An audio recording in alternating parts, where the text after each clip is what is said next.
Welcome everybody to another video analysis session with me, Coach Mike Babel. I am a former top 30 WTA player, 19 times Grand Slam competitor, and today we're going to look at a one-handed backhand from Jack here.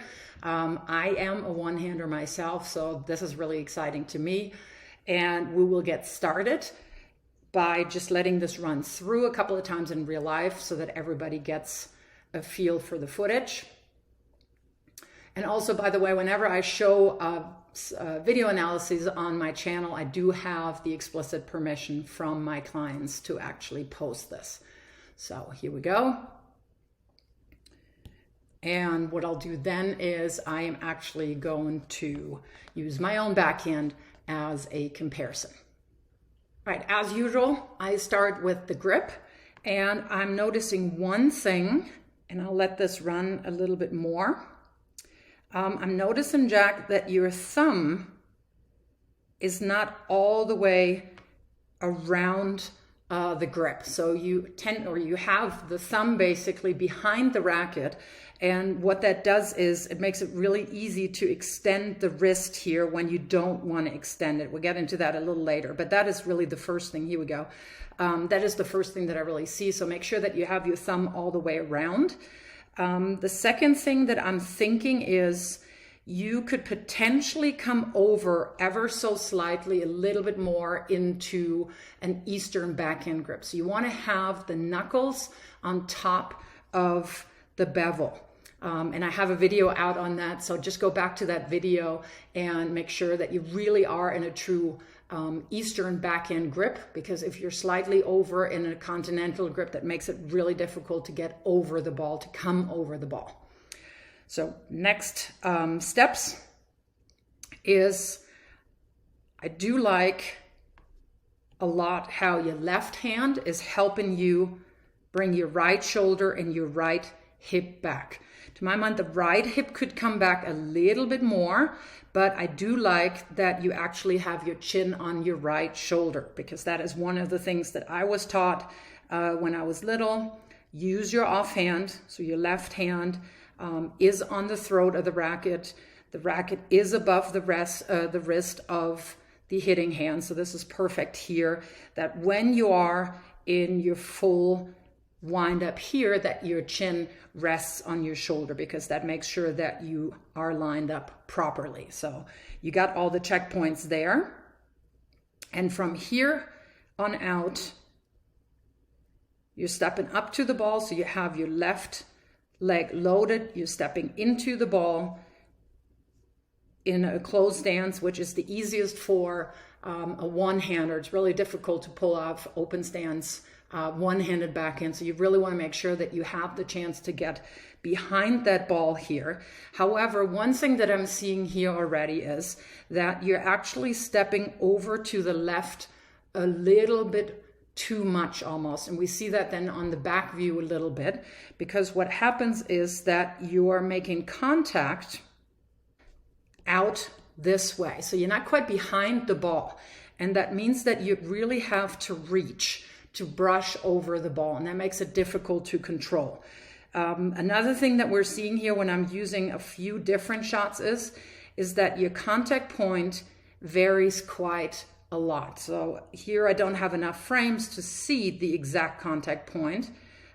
This is probably the best here that I like, because you're making contact above your hips and below shoulder. And that is definitely one of the disadvantages that a one-hander has. It is really difficult to make contact above shoulder. So when I'm seeing this shot here, I have best control, again, about chest high. That's why where I like all my backhands to be. And it is really your feet, your footwork, that allows you to get your body into that position.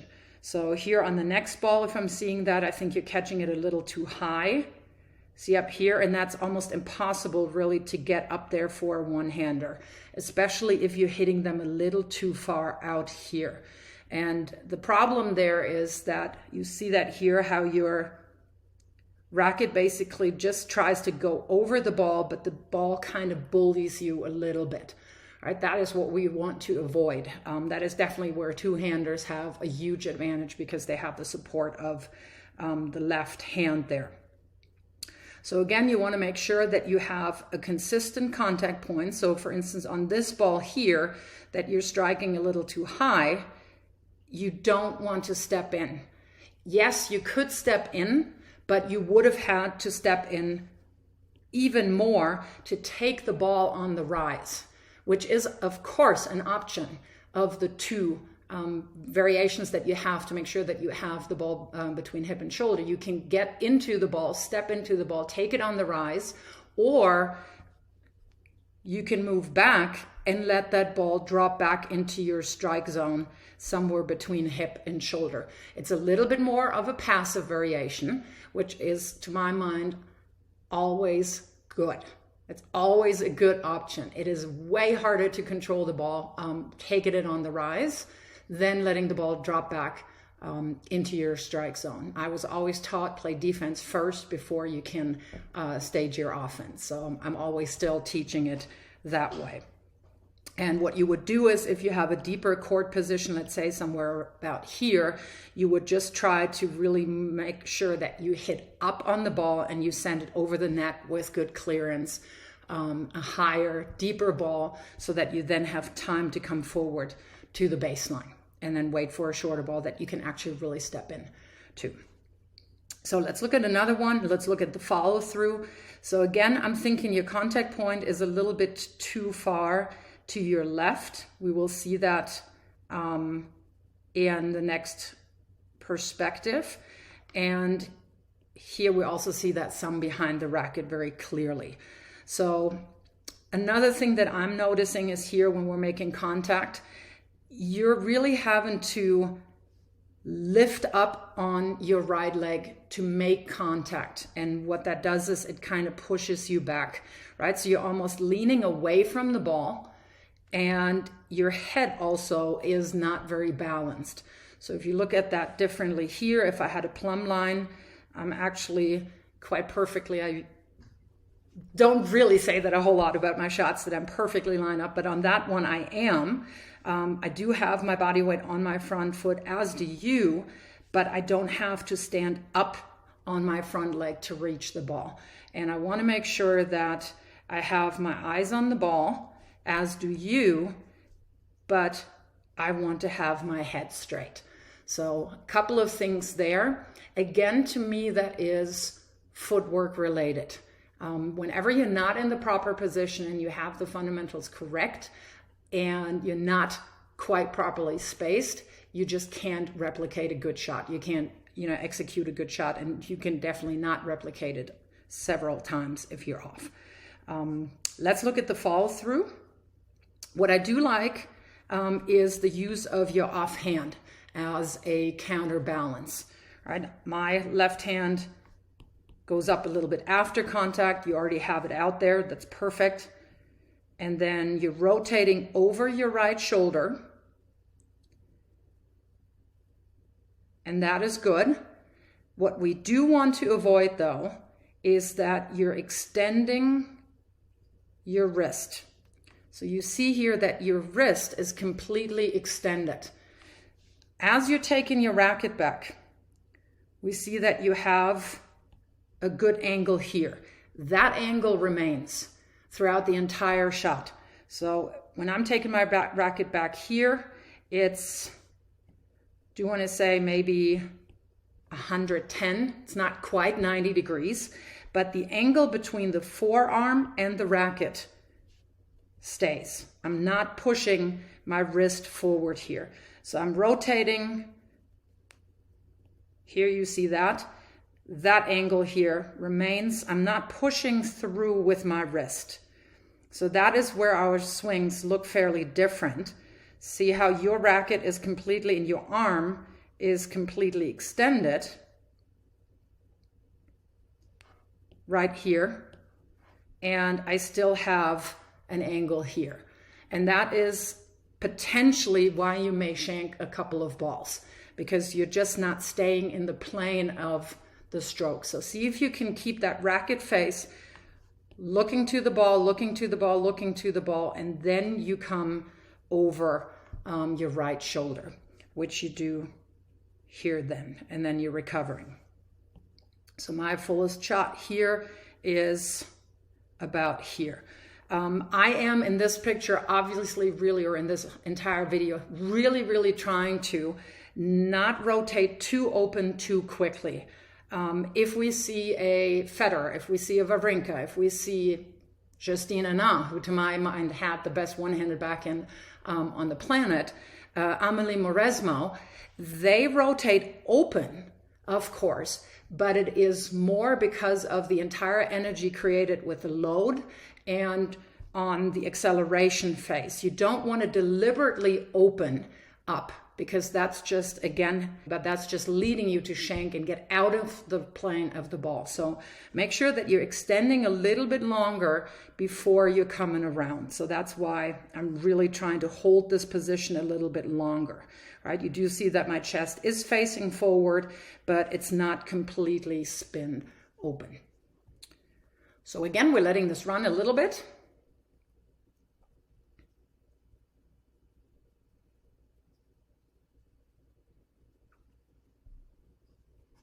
And then I'm using myself again for a comparison. All right, so from the top again, we're looking at the turn. Again, I like the left hand helping. Racket head is above the wrist, so those are all good. And you do have a nice loop here, so you definitely have that, but you do see here that you're getting to the ball here and your racket is pointing down, as opposed to me when I'm making contact here, my racket is actually parallel to the ground. So you want to try to let that racket come under the ball using your legs, but not letting the racket head dip down to get under the ball, because otherwise, because if this happens, we tend to launch a little bit. It's almost like a cricket shot, I want to say. You want to come from below the ball and then brush up over it to give it topspin. So to my mind, that is a little bit due to the fact that you're having that racket or the contact point too far out to your left. If you see the difference here, my wrist is in front of my right shoulder and your left wrist is to the left of your right shoulder. And that is too far out a little bit. You're not able to really get your body weight into the shot that way. Once you're changing that, and again, it's footwork, you might feel that you'll be a little too close every now and then, but it will be made up by the fact that you can now really reach out in front and then have more air between your arm and your belly button, so to speak. So let's look at a few more. So on that one, I think that is a pretty good example here. You see that you're stepping in with your right, which is exactly what you want to do, but you're stepping over pretty far. And then you're making contact here almost out of the frame of our camera.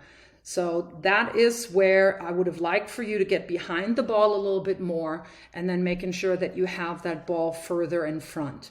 And we also see from the back a little bit more that you're really letting your head dip down there. And that to me is, again, a little bit because you have to reach. If you're completely behind the ball, you see that you can maintain that slightly straighter posture. And again, it's easier then to transfer your body weight from your back leg into your front leg. And that helps, of course, with power, but also, more importantly, again, to me, more stability and control.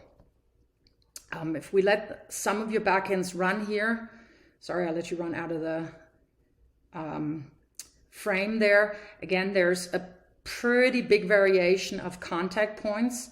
So if I'm just keeping the contact points here, that actually is fairly similar. That is higher, still in the realm of the doable. But again, if you hit that ball too far to your left, it is really difficult because the ball will basically push your racket back, if you will. So one way that I try to teach that to my clients is that I'm always reminding them how they would push something really heavy away. They would go behind that heavy object and get their entire body weight into that object and push it forward instead of going to the side of the heavier object and kind of just pushing across their chest. So in this picture, I'm really thinking that the ball is bullying you, right? The leverage is really awkward here across our chest, whereas here, I'm kind of telling the ball what I wanted to do because I'm just taking it much further out in front and not too far to the side. So let's continue here. I do like your follow through. It's high and away from your chest. However, again, and this comes, I really believe, from that thumb behind the racket, that you're starting to extend that wrist, right? So I have an angle here as I'm hitting it, and that might be, it is a little more difficult to see on videos. That might be because I am in a true Eastern backhand grip. So make sure that you look at that. Make sure that you have your knuckles really facing that way to the front and not up, because that would tell me that you're a little bit more in a continental grip. So in here is, again, that difference is, I think, the most important. You see that I have that angle that I maintain from the beginning, whereas your wrist is extended. And the more play you have in your wrist, the more there's room for variation, and the more room you have for variation, the more room you have for error. So those are the few things that I'm seeing. I'm looking forward to maybe getting this back in a couple of months and seeing what changes you were able to make. As usual, any other viewers, if you like these kind of videos, let me know in the comments. Help me promote my channel if you wouldn't mind by subscribing and sharing with your friends. Thank you.